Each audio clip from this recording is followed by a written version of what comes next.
Good morning, this is All India Radio, Kohima. The morning news read by Nobin Pradhan.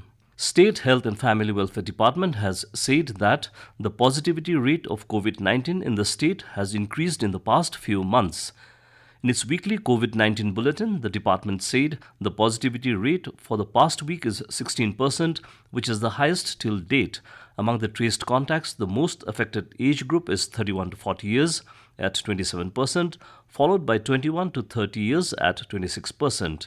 While the majority of the traced contacts were government employees, 29%, household contacts with 28%, and students constituted 16%. As per the data, the department assumed that office goers or self-employed are bringing infection home to their dear ones.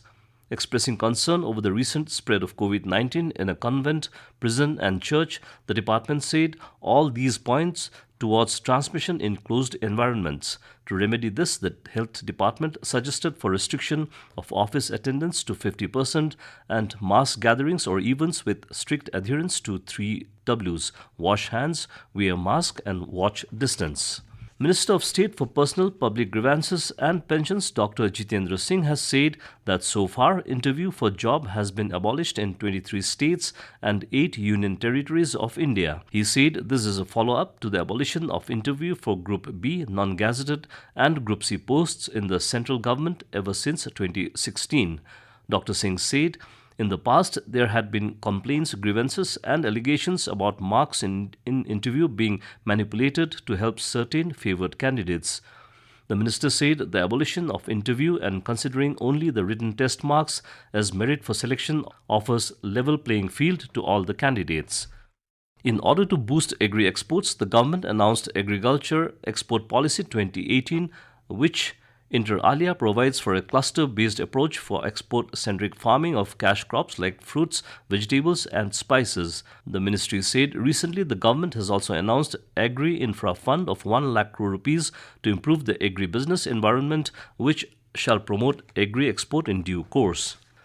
The Sub-Divisional Officer Power Peren has informed the shutdown of power in Tenneng Division from 7:45 am to 5 pm tomorrow. In an order, the SDO said the power shutdown is being initiated in view of the mass jungle cutting for clearance of 33 kV line from Peren substation up to Tenneng town. One arms manufacturer was apprehended by security forces at Maikam village under Peren district on October 9. In the release, IGAR North informed that during the operation, the security forces apprehended the individual and recovered 1.22 rifle modified, 2 magazines, 4 live rounds, 4 empty cases and rifle accessories. It said the individual along with the recovered items was handed over to Jaluke police station.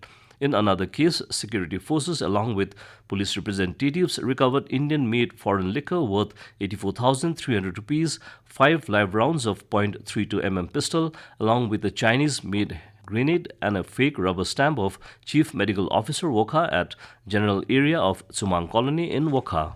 An earthquake with moderate magnitude of 5.3 Richter scale hit parts of northeast region including Nagaland last night. The tremor occurred around 11:08 pm at a depth of 28 kilometers from the surface. According to the National Center for Seismology, the epicenter of the earthquake was located 30 kilometers west-northwest of Bishnupur, Manipur. There were no reports of injuries or damage to the property as a result of the quake.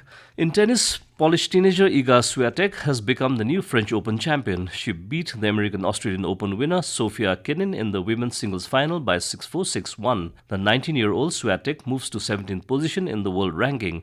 In men's singles, Rafael Nadal will take on Novak Djokovic today. And as the nation fights the COVID-19 pandemic, let us all remember to stay safe and protected by following these 3 simple steps. Wear a face mask, maintain 2 gaj ki duri, a distance of 2 yards for social distancing, and focus on hand hygiene. And with that, we end the morning news. Have a nice day.